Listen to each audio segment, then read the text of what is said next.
Good day, ma'am, sir. My name is Arnold Apan. I am 32 years old.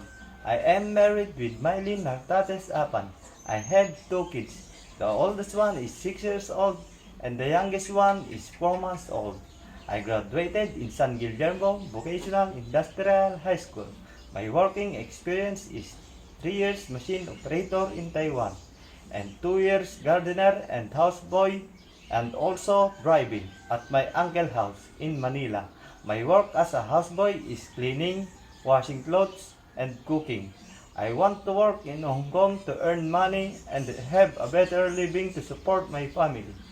I am honest, trustworthy, obedient, and hardworking.